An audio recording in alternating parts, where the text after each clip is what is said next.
Hello, everyone, and welcome to another episode of That 80's Child, the Generation Y. And my name is Gabrielle. In this episode, I'm going to be discussing a selection of movies. Originally, I was doing this episode to discuss, overall the 80s and 90s movies. But as I was doing my research, there are just way too many to name in the short 30 minutes that I try and do these episodes for. So what I'm going to do instead is I'll do a few movie episodes with a few selections that I really, really like my favorites. Of course, there will always be more, so I just figured let me just do a few things. But I'm not going to do it all in one episode. It would just either be way too long or it would get boring after a while because you can't just name everything and just keep going. So let me just do my favorites. I'll do another one before the end of this season for That 80's Child, and then the next season, which will be in the new year, I'll probably sprinkle a couple of movie episodes in there as well. It'll probably be the same with music, because I want to do one that's specifically about music. I know that I've done other ones that... I did other ones that incorporated music, not just the music of the time. I want to do that. So what I'm going to start with are my favorites and what I classify as classics. All of these are from the 80s, and I'll work my way up. First one I have on my list is Labyrinth. It's one of my favorite movies, and it is an integral part of my childhood. It came out in 1986. It was done by Jim Henson, obviously, and starred David Bowie. And I cannot express how much I admire and have admired Jim Henson. It's a shame that he died as early as he did, because I think that he could have given us a lot more than we already have that he's given. I know that his son took over, and he does still do a lot of things with the Muppets and the Creature Shop and things like that, but I do think the driving force of the main big creativity was Jim Henson. So I have one of the books that they released regarding Labyrinth and his original notes and the original story that the movie came from Jim Henson, what he wrote. And I find all that fascinating, how it came out as an idea, how it was penned down, and then how it turned into the movie that we all know and love. Now, I know it might not necessarily be, it could just be rumor, but I've heard that people are saying that there might be another Labyrinth, that they're trying to redo it. And I know I've harped on this before, especially with the cartoons, them trying to redo it. And I understand nostalgia is a very big thing right now for people in my generation, hence the reason why I'm doing this podcast. So yes, I am riding that wave. But there are certain movies and certain shows and certain cartoons that do not need to be redone. There's a reason why they are so close to us and that we love them so much. Is because they are of the time. You bring them forward, you change the way that those stories are put out and the way that they look. It's no longer what we knew and love. So Labyrinth, you can't bring David Bowie back. And Jim Henson wrote this story. And it was done well. And it was done for that time. And it will remain with us for the length of our time and if we show our children. I know I've showed my son. There is no need to redo it because it was of the time. We love it the way it is. Just leave it alone. And I'm probably going to harp on a couple other things too, but it just annoys me because there are so many things out there, and I think nowadays that creativity pool that's out there is drying up or has already dried up, and they're just trying to go back on reused water for the pool that needs to be filtered. It's just gross, and it's just stop. That if you can't figure something out, just don't do it at all. Don't ruin it for other people. Don't ruin what was a great thing for today. Just to get your money's worth because you're trying to cash in on a a genre that's and a generation that is out there looking for something. Just stop it. Another movie from 1984, The Never-Ending Story. Besides the fact that Lamal, who had the title song for the soundtrack, which I love that song and it's still on my playlist, he also is in the band Kaja Gugu for like the one album I think that they did, and they changed and then they went downhill from there. Fun fact. The actual Never-Ending Story was written by Michael Ende, E-N-D-E, and he was a German writer. And I've read it. I have it. It's in my collection. And the actual movie was only actually written for like I think the first 2 or 3 chapters. There's so much more in that book, and it truly is. It truly felt like a never-ending story when you're trying to read it. It's good. It's a good story. But when you read it and you're thinking of the movie in your head, you're like, wow, this is way beyond past that point of the movie. There's just so much information in there. And I think that's why they did The Never-Ending Story 2 and 3. And while I love Jonathan Brandis in the second one, they did not do it justice. There is so much creativity information in that book that if they chose to redo a movie, don't do the first Never-Ending Story again. Just go into the Michael Ende book, pick out like chapters 5, 6, and 7, and you can make a movie. And then you can do another one. And with our technology that we have today, I think it could be done very well if they could actually realize it. But unfortunately, I'm not a movie maker. I wanted to be, actually. I just, I don't know. I wish I could do these. I wish I had the funds to do these, because I think that like something like The Never-Ending Story, now that if they wanted to go into the old pool of creativity, they could easily come up with other Never-Ending Story chapters, not the original. And of course, we all know the scene with Atreyu and Artax scarred us all. Still gets me now. And it was just done so well that you do have your heart wrenched out of you for that whole scene. The Never-Ending Story actually scared me when I was little. I loved it, but it did scare me because you had Gmork, which was the wolf. He was scary. And then you had Morla, which was the huge turtle, which, by the way, in the book, Morla has a bigger part. Check out the book. You should read it. It's very interesting.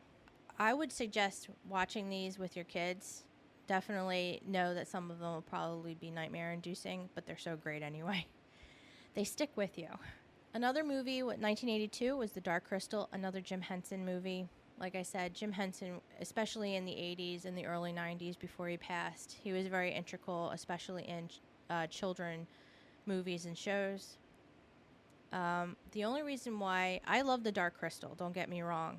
Another reason why it gave me another level of loving it is that all the concept art was done by Brian Froud. And he's like one of my favorite artists. I have a load of his artwork, his books and things like that. A lot of fairy related. He's from Cornwall, England, which I spent a lot of my time there when I was over in England, when I lived there for a little while. It's a beautiful place, and if you just put that place and his artwork together, it's literally magical. So The Dark Crystal is, besides it being scary as well with the Skeksis, it's just the artwork, and if you look at Brian Froud's artwork, you can see it just come to life. It's just great. And his wife, Wendy Froud, she actually does doll making. So you see some of her work in there. And their son, Toby Froud, played Toby in Labyrinth. So, and I believe, does a lot of cosplaying and not cosplaying, sort of cosplaying. It's like all that like Renaissance stuff. They're just a great family, and they're just so creative, and I just love all the artwork that they've done. So check them out. If you've seen the movies, definitely look at the artwork for Brian Froud and even Wendy Froud. It's just all awesome stuff. Another movie from 1985, Legend. Legend is the epitome of a fantasy imagination induced world. And even though I'm not a big fan of Tom Cruise, I do love this movie. He's in it obviously very young, and I don't even see him as Tom Cruise. He's just a part he's playing within this whole world. The biggest part in that movie is Tim Curry, who plays Darkness. And I read that they were trying to tweak the weight for the horns that he wore, because originally they were so heavy he couldn't actually stand up properly. So in the very beginning shots of the movie, you don't really see him. And it actually did the movie well, because it's like an anticipation. You don't see him, you hear his voice, they hear him being referenced, but you don't actually see him until you see him come out at the full-length mirror, and you see him in all of his glory. And they did eventually find a way to lighten those horns that he was wearing. And like I said, I think even though it was like a temporary setback, I think it did the movie so well, because it was just that whole anticipation of like, oh my God, like you hear the voice and you don't know what it's going to be, but it's going to be great. And it was. The other thing I loved about Legend was the soundtrack by Tangerine Dream. I know there are two separate, if you look up Legend soundtrack, there are two separate ones. There is one that's just like the basic studio release, but then there's Tangerine Dream's version, and that's the one that you need to get. If you have not heard it, you should check it out. It's great. The title song, Loved by the Sun by John Anderson from Yes, and also Brian Ferry, Is Your Love Strong Enough, he's from Roxy Music. So it's just, they're all great songs, and the whole album is just wonderful. So check it out. And if you haven't seen Legend, you need to check it out now. There's unicorns in there, for Christ's sake. Just watch it. Oh, and Billy Barty's in it. I love Billy Barty. He was in Time Bandits, which I'll discuss in another episode. I love Time Bandits. If you haven't seen that, please check it out before I talk about it. It's great. And I just want to make mention that, like, I'm just going over these like in a broad spectrum. I could sit here and I could discuss every little detail of the movie, and I could pretty much word for word tell you what happened. But I figured I'm telling you why I like it, who's in it, when it came out, little bits of information from it. But if you want to watch it, just go out and find that most of the stuff, I think Labyrinth you can stream on Netflix. Neverending Story, I believe, is on there as well. I think The Dark Crystal. Not sure about Legend. But all of these are, I believe, available for you to be able to stream from one service or other. So it's, and most people nowadays have more than just one streaming service. I know I do. Or maybe I'm just the only idiot who's like, okay, you stream this, your company streams this, I'm going to get rid of cable television, because I'm like, I'm going to save money, and then I have like so many streaming services. I think I'm probably paying about the same amount of money as I would if I had cable television, but whatever. I can watch what I want to watch instead of it being certain shows. I don't really watch regular television anymore. Is that sad or not sad? I'm not sure. So anyway, moving on. Another movie from 1988, Beetlejuice. You can't go wrong with Beetlejuice. You have Tim Burton, who I love all of his stuff, because it's dark humor to everything that he does. And it's just that visual too, how he sees everything. And Michael Keaton as Beetlejuice is great. And I think they're coming out with another one. I did see Beetlejuice 2, and I think Gina Davis and Alec Baldwin, I'm not entirely sure, will be back in it. Either way, I'm kind of looking forward to that. It's not a reboot, it's just another one, which I'm kind of interested to see how they do that. I don't know when that's supposed to come out, but I know it was teased. So Beetlejuice is great. You can quote that till the cows come home.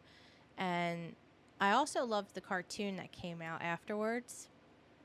I think that was in the early 90s when that came out. But I watched that, so. If you wanted to have it, it's fairly cheap on Amazon. Just the DVD. I think they even have a Blu-ray out for it now. So, for $5 or $6, you can't go wrong. It's a great movie. Another movie from 1988 was Willow, which is in the same vein as like Legend, Dark Crystal, and all of that, because it's all like fantasy based. There's witches, there's fairies, and sword fighting. And you have Val Kilmer in that, which I pretty much fell in love with Val Kilmer in that movie. And if you haven't checked out the Amazon documentary that they did, Val, where he shows his like home videos and videos that he took behind the scenes from the various movies that he's been in, I would check it out because it was so good. And I'm so glad that he's in a spot now in his life that he can still express his creativity since he's lost his voice. It's an inspiring documentary. I would suggest watching it. But besides him, you have Warwick Davis. I have such an issue saying that. And I love him because he's been in a couple other movies that I've seen. He's in Harry Potter. He plays... what does he play in Harry Potter? Oh, he was in Leprechaun? Interesting. I did not know that. I guess he played Leprechaun. I'm trying to figure out what he played in Harry Potter. Yeah, he played the Leprechaun. Holy shit. Okay. Anyhow, so he was in Harry Potter, and he was also in another TV miniseries that I love, was called The 10th Kingdom. John Larroquette's in it too, so great.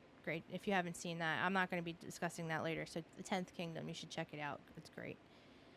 And also Ron Howard directed Willow, and it was done through Lucasfilm. So you just really can't go wrong. That's all like a great combination of everything. The other thing is that you have Jean Marsh, and if you don't know who Jean Marsh is, look it up, because she was also played in Return to Oz. She played Mumby, the woman with all the heads, and she was the original head, the OG head. She also played in another great movie that I watched called The Changeling, and she wasn't in that movie very long, but she was in there. And she was also in an episode of The Twilight Zone.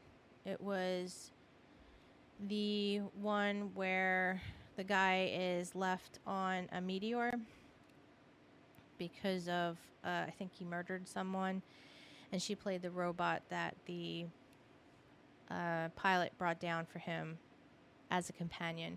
Oh, and she also played in Upstairs, Downstairs. That's the other one. So she's a great actress. I love her, and she plays such a great crazy lady. So in Willow, like, she's the queen, and she plays Mumby, for Christ's sake. She's like she just plays a great part that way. And finally, in my little selection of movies, I also have Goonies. That's from 1985. Now, Goonies, granted, is not necessarily within the same vein as the rest of the movies that I mentioned, but it's just an awesome story about the kids who just find a map for treasure. And I don't know about you, but before GPS, before internet, before Google satellite and maps and all that baloney, if you were to go into an old attic and you to find an old map that was for the local area and that you could possibly find something, you would totally go out and try and find it. And if that would be the most amazing summer or whatever time to actually spend time with your friends and hunt for treasure. It's like every kid's dream, or at least was for me. I would have loved it.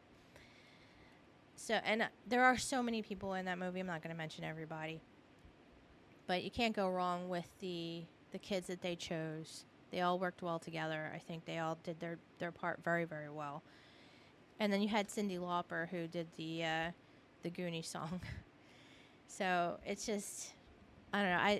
I know my son loves that movie, which I'm glad he does, because I know some of these movies that I'll show him that are my favorites that are from the time, they can be a little dated, and he might sit there and be like, why did you like this movie?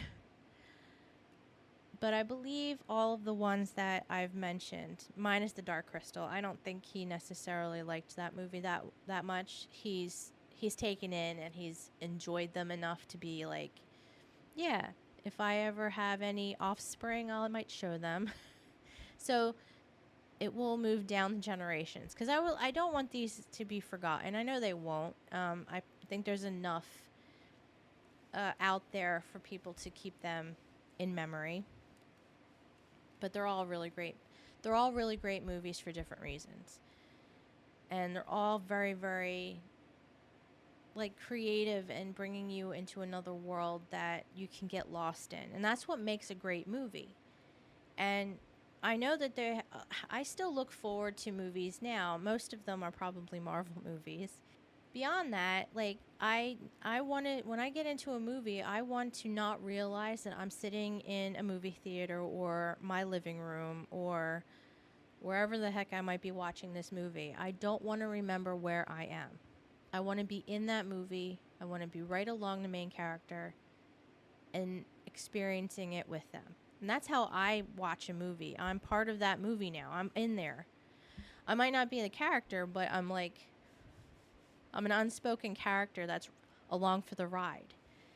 Movies now, at least the new ones that I've watched, they're few and far between where I feel like that immersion as much as I used to. And I don't know if maybe I'm just becoming, I don't know, distant from them because I'm just not like relating to them anymore, especially like as you get older and you have like the younger generation making their stuff and you're like, I just don't understand what's happening. I don't know. I don't think it's that. I think it's just more of the people that are making movies, and don't get me wrong, there are great movies that are out there now. It's just not as, I don't feel like there are as many of them. And this is putting aside the pandemic and like, you know, everything being postponed. I'm talking about within the last 10 years at least. And it's just like there are a few that are great. And I love all the Marvel movies because I love comic books. We have a whole slew selection of comic books. My mom collected, my dad collected, I collected, my son collects. So that of course will always be part of us, but beyond that, I don't think I've seen too many movies where I'm like, I must have that on DVD or just I have to wait for it to come out on streaming somewhere so I can rewatch it. There's only been a few that I'm like, I can't wait. I can't wait to be able to rewatch it. I've never gone back to the movies. It's just too damn expensive now. Beyond that, I just feel like it's just not as immersive as it used to be. My opinion. I understand that everybody has their favorites and everybody's going out and they're like, I love this movie. And I'm sitting there thinking like, really? Again, we're all entitled to our opinion. We're all entitled to like a movie and me to dislike a movie, or you to dislike a movie and me to love a movie. It's all perspective. It's all our opinions and our likes and dislikes. I'm just telling you what I feel. I also have on my blog, I put my top 5 movies that I can watch on repeat. And I do believe Labyrinth and Neverending Story were honorable mentions. And the reason why I put them as honorable mentions rather than my favorite movies is because it wasn't a top 5 favorite. It was my ones I could watch on repeat. And while I love Labyrinth and while I love Neverending Story, you have to be in that type of mood to watch them. The other movies that I mentioned, and one of them was Clue, which has Tim Curry in it, and a bunch of other people. I can watch that probably back to back and still laugh at it and still enjoy it and still can't wait to watch it again. Labyrinth, A Never-Ending Story, I can watch it and then I'll give it a week or so and maybe I'll watch it again.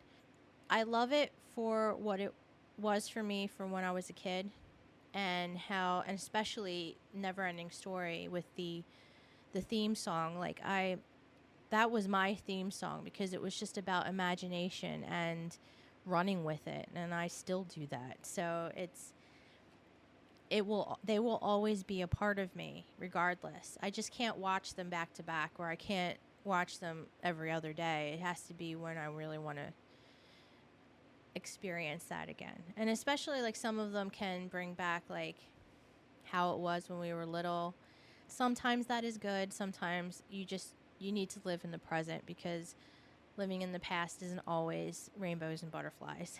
So now, I hope everybody that has kids or plans to have kids and knows these movies and loves them will introduce them to their kids eventually.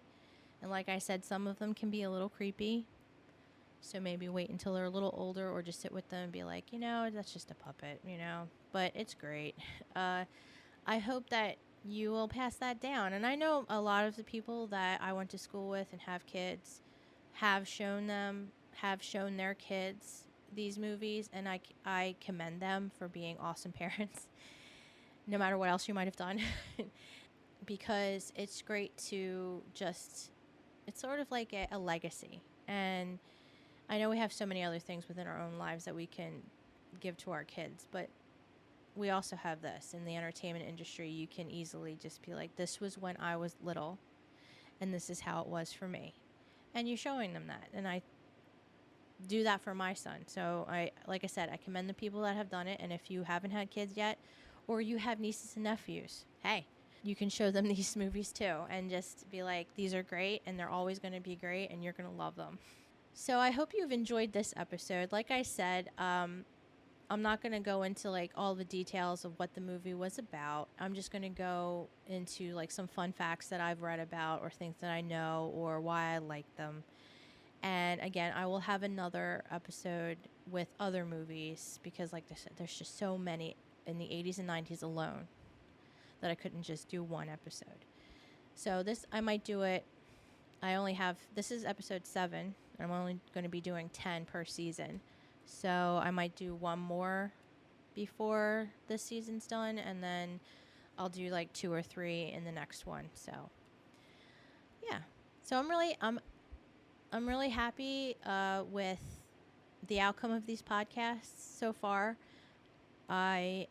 I know it's just me talking, and I know before in the very beginning I was saying I was going to try and get my son or my mom on, but there's been a lot of stuff going on at home, and trying to coax my son onto recording his voice I understand that, because I had so much nerves just doing this. I still dislike some of the things, how I say things, and whatever I constantly say, and I'm starting to hear it more, and I'm like, oh my God, how many times have I said that? And I have to go in and edit things down, because I'm like, okay, I said that like 5 times. We can cut that out.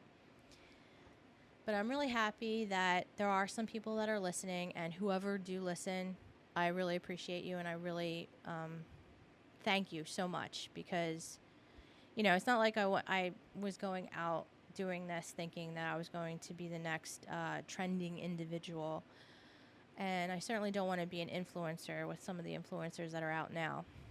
I just wanted to have another outlet for the creativity, for something else besides just writing. And I hope you're checking out my blog too, because I do put a lot of effort into what I put out there. And like I said before, good, bad, or otherwise, I would really like to know what you think, because then I could tweak how I do things. If you have any suggestions, or maybe even like an idea to where I can go from here, I'm all open for that. And I know I've said in some posts that I might regret asking everybody's opinion, but I need to know everything, for what you think. And if it's bad, then it's bad. And I'll take it in turn. And I know that's difficult, because I do have issues when people like critique some of the stuff that I do. It's very personal. A lot of the stuff that I do is very personal. A lot of it comes from personal experience.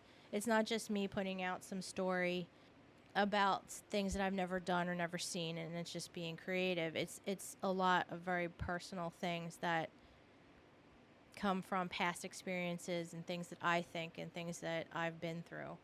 So if there are bad critiques on it, it might hurt me a little bit, but I need to get a tougher skin on it. So because it's just, okay, you don't like it, that's fine. And I have to get beyond that. So that's okay. And it'll help me to get beyond that. So yes, please comment on the blogs, comment on the podcast, sign up for emails to let you know when I have new uploads via blog or the podcast. Follow me on Spotify or anywhere that you listen to the podcast, because everything gets uploaded at the same time. So you will get alerted when there's new ones up. And please be on the lookout for my other podcast that I'm going to be doing about supernatural and paranormal things. I am going to be recording that soon. I was trying to do that next this past Friday, but like I said, a lot of stuff going on at home. So yeah, I hope you enjoyed this episode, and I have 3 more left of this season. I'm looking forward to having one come to a close, and I can say I've completed this, and looking forward to the next. So, yeah. So just make sure that you sign up, follow, subscribe, whatever you do, to the podcast and the blog and on my website, GabrielleCataldi.com. And I really appreciate all the people that have been checking it out and been listening. I really do appreciate you. Thank you so much. So this is Gabrielle signing off for That 80's Child, the Generation Y. Bye.